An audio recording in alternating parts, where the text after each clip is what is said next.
This episode of 48 Hours In, we're in Rome, the capital, for one of the biggest derbies in football. Lots of food and lots of sightseeing, but rest assured, this is Destination Calcio's authentic guide to the Italian capital city. Rome, 2,500 years of history, 13 emperors, the Pope, and 2 football clubs who cannot stand each other. We've timed this perfectly because today is Derby Day, an extra special version of 48 Hours in Rome, where Destination Calcio shows you exactly how to enjoy your travels in Italy. We are starting off the 48 Hours in Rome here at Bacco Bistro Cafe. Noi abbiamo un gran bel caffè perché noi siamo un caffè specialty, quindi comunque selezioniamo i chicchi. I chicchi vengono raccolti a mano, vengono asciugati non per terra ma su dei letti africani, lo tostiamo molto chiaro e lo maciniamo sul momento. Normalmente lo serviamo, come ho fatto con te, in tazza doppia per assaporare il gusto non con 3 sorsi classici ma con 6 sorsi classici.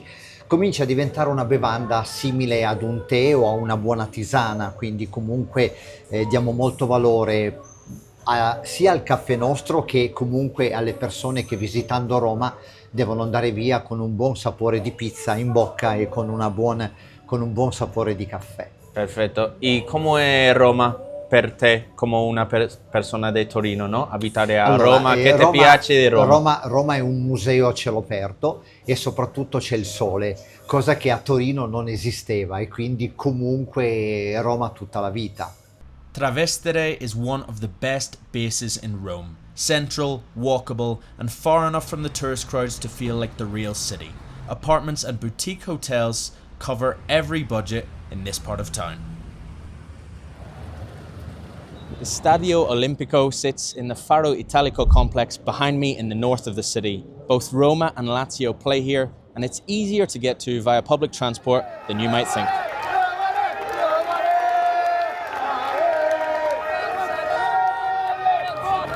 From the city centre, take Metro Line A to Ottaviano, about 3 stops from Termini. Then pick up Tram 2 from Piazza del Risorgimento, which drops you almost at the stadium gates. The journey time from the centre is around 30 to 35 minutes and costs €1.50 each way. Simple. If you fancy the scenic route, you can get off before and walk towards the stadium. The Stadio Olimpico was built in 1927 and redeveloped for the 1990 World Cup. You might recognise it from our Italian 90 content. It has a capacity of just over 70,000, it hosted the 1990 World Cup final, and today it hosts something arguably more intense, the Derby della Capitale. AS Roma were founded in 1927 and Lazio were founded earlier in 1900. 2 clubs, 1 city, 1 historic stadium. 38 games a season for you to visit using destinationcalcio.com and our city playbooks and matchday guides. Get to the website now. Everywhere you go, I'd say every area of Rome you go to, you'll see the signs of the rivalry that exists here, whether it's with graffiti on the walls or murals all over the city, as I'm sure you've seen. The presence of it is felt. I mean, if you get in any taxi and start talking about football, you're likely to get into a good spirited discussion pretty quickly. I don't know, it's a very, very big city, obviously, and 3.5 million population, but it's quite hard to find people who take no interest in it whatsoever.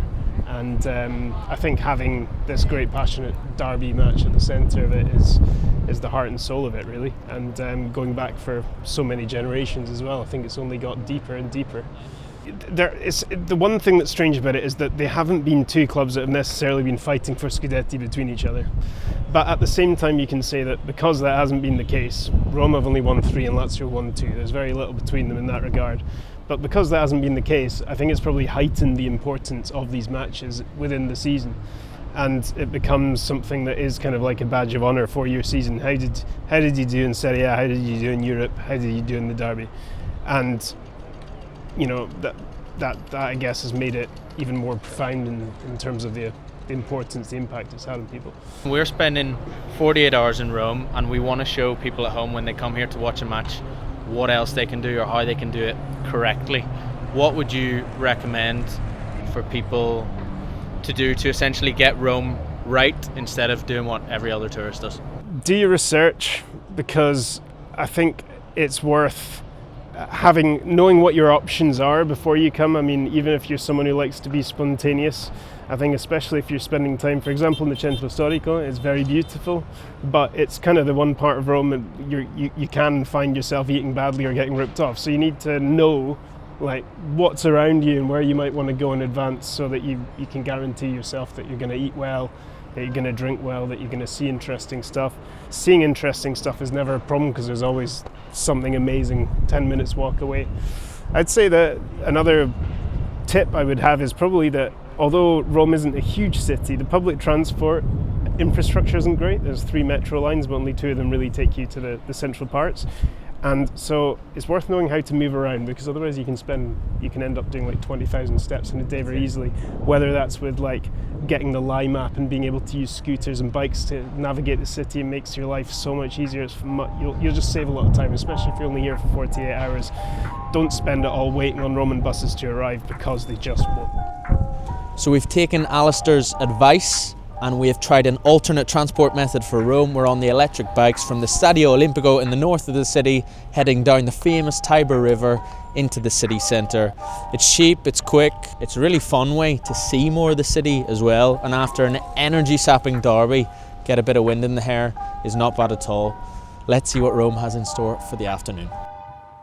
And a short detour from the River Tiber after our 20-minute cycle from the stadium brings you here to the Vatican City and St. Peter's Square.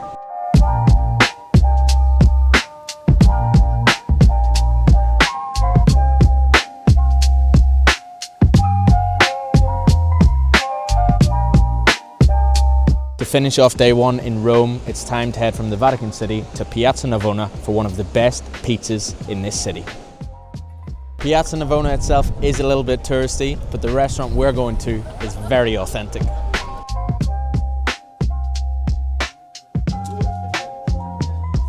Dinner tonight is at Pizzeria Buffetto, an institution in Rome. No frills, but amazing pizza, very local. On the wall there are lots of photos of football personalities that have eaten here. So if it's good enough for them, it's good enough for us at Destination Calcio.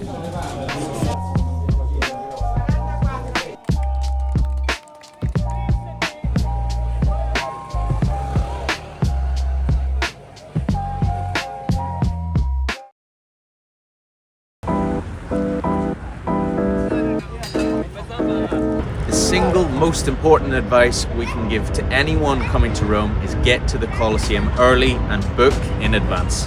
This is where Roman sport began, where the city first gathered around competition, violence and spectacle. Standing here the morning after the derby, the thread from ancient Rome to modern day football seems very, very real.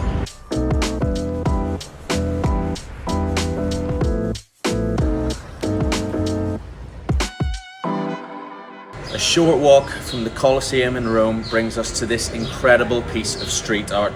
A must visit for Calcio fans and a place of pilgrimage for Roma supporters that come from all around the world to see this. Of course, the man of the city himself, Francesco Totti, a Roma legend, captain who played his whole life at this club and is the biggest Roma symbol in history. The Trevi Fountain is the largest Baroque fountain in Rome. Completed in 1762, around 3,000 euros are thrown into it every day, all collected and donated to a Roman charity. The legend, throw one coin with your right hand over your left shoulder and you will return to Rome one day. What's the reality of the new rule to pay for entry at Trevi? Pros and cons. You have to pay a couple of euros, but the fountain and photo spots are definitely less crowded.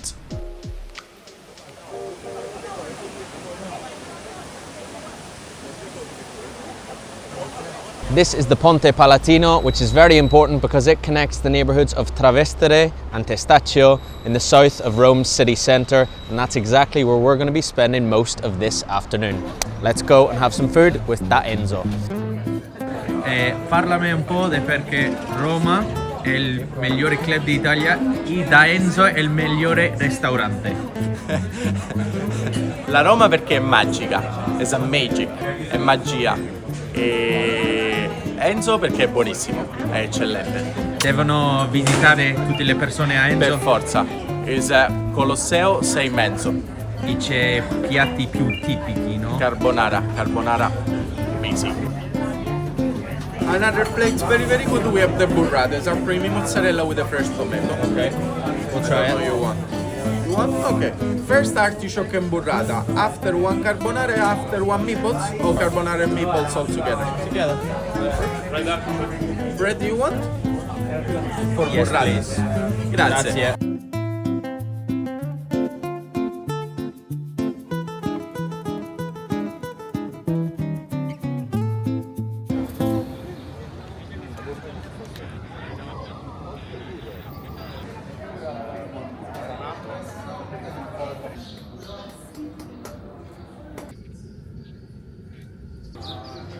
Many people in Rome walk right past this spot, which used to host chariot races with over 250,000 people in attendance. Sport is not a modern invention in this city, it is the city's oldest tradition. At this particular hour, the queue for the Bocca della Verità was too long and Destination Calcio needs to make the most of their time in Rome. But if you want to visit this historical monument, come early in the morning. Ma la pizzeria Remo è una pizzeria storica vendiamo pizza romana e quest'anno facciamo 50 anni della pizzeria e domenica ci sarà una festa e niente, aspettiamo tutti i turisti che vogliono venire. Sì, devono visitare perché è più come tipico la pizza qui di Roma, no? Sì, Da sì. Roma. Ok. Ieri abbiamo visto Derby in Stadio Olimpico. Mi può parlare un po' della relazione o gli insultari tra voi di Roma e uno o due del Lazio che c'è nella cucina? Ma sono pochi qua i laziali, però c'è sempre lo sfottò tra di noi.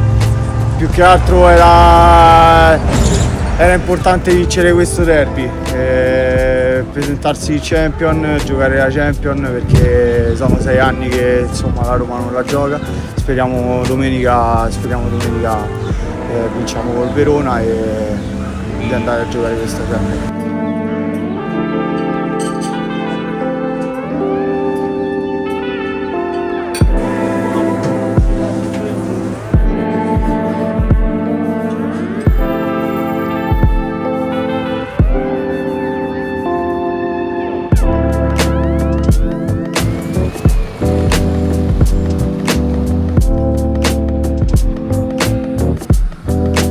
So we are just finished dinner. We're just finished day 2 of 48 hours in Rome. Day 1, and this is exactly what you should do on your trip to Rome.